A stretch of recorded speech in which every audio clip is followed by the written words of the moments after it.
16th Finance Commission. On 17th November 2025, the 16th Finance Commission submitted its report to the President. As mandated under Article 281 of the Constitution, the government is to lay the report along with the explanatory memorandum on the action taken report on the recommendations of the Commission in Parliament, which, Sir, Honourable Speaker, you've allowed me to do at the commencement of this session. The government has accepted the recommendation of the Commission to retain the vertical share of devolution at 41%. As recommended by the Commission, I have provided 1.4 lakh crores of rupees to the states for the year 2026-2027 as Finance Commission grants. These include rural and urban local body and disaster management grants. Fiscal consolidation. Government has been delivering on our fiscal commitments consistently without compromising on social needs.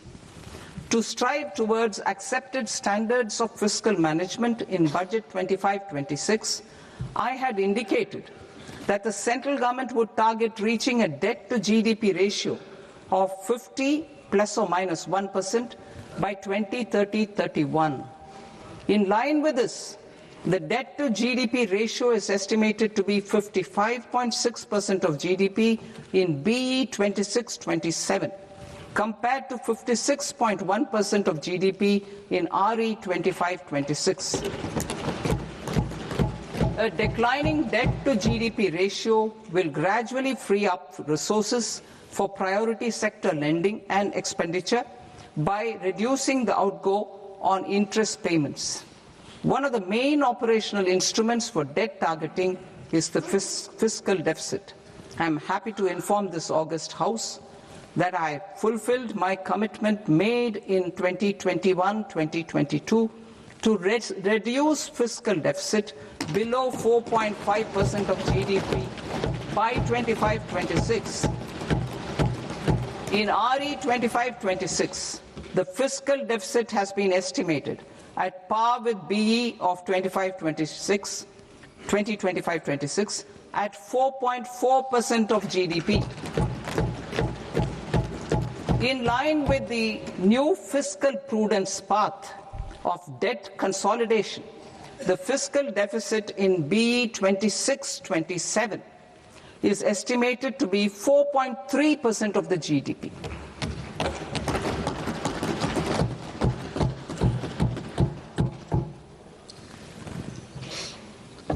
The revised estimates of the non-debt receipts are 34 lakh crore rupees, of which the centre's net tax receipts are 26.7 lakh crore.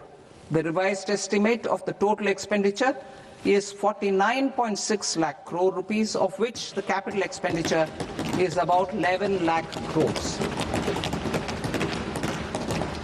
Budget estimates 2026 to 2027. Coming to 26-27, the non-debt receipts and the total expenditure are estimated as 36.5 lakh crore and 53.5 lakh crore respectively. The centre's net tax receipts are estimated at 28.7 lakh crore rupees. To finance the fiscal deficit, the net market borrowings from dated securities are estimated at 11.7 lakh crore rupees. The balance financing is expected to come from small savings and other sources. The gross market borrowings are estimated at 17.2 lakh crore rupees. I'll now move to Part B.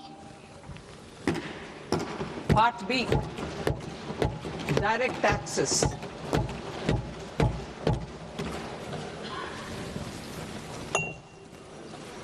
Honourable Speaker, sir, I now present my proposals on direct taxes. New Income Tax Act. In July 2024, I announced a comprehensive review of the Income Tax Act 1961. This was completed in a record time, and the Income Tax Act 2025 will come into effect from 1st April 2026. The simplified income tax rules and forms will be notified shortly, giving adequate time to taxpayers to acquaint themselves with its requirements. The forms have been redesigned such that ordinary citizens can comply without difficulty. Ease of living. I propose that any interest awarded by the Motor Accident Claims Tribunal to a natural person will be exempt from income tax, and any TDS on this account will be done away with.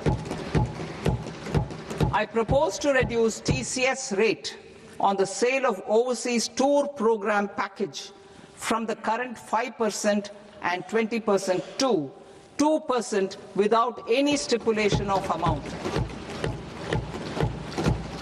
I propose to reduce TCS rate for pursuing education and for medical purposes under the Liberalized Remittance Scheme, popularly known as LRS, from 5% to 2%. Supply of manpower services is proposed to be specifically brought within the ambit of payment to contractors for the purpose of TDS to avoid ambiguity. Thus, TDS on these services will be at the rate of either 1% or 2% only. I propose a scheme for small taxpayers wherein a rule-based automated process will enable obtaining a lower or nil deduction certificate instead of filing an application with the assessing officer. For the ease of taxpayer holding securities in multiple companies, I propose to enable depositories to accept Form 15G or Form 15H from the investor and provide it directly to various relevant companies. I propose to extend time available for revising returns from 31st December to up to 31st March with the payment of a nominal fee. I also propose to stagger the timeline for filing of tax returns. Individuals with ITR 1 and ITR 2 returns will continue to file till 31st July, and non-audit business cases or trusts are proposed to be allowed time till 31st August. TDS on sale of immovable property by a non-resident is proposed to be deducted and deposited through resident buyers and his or her PAN-based challan instead of requiring a TAN, which is a temporary accounting number.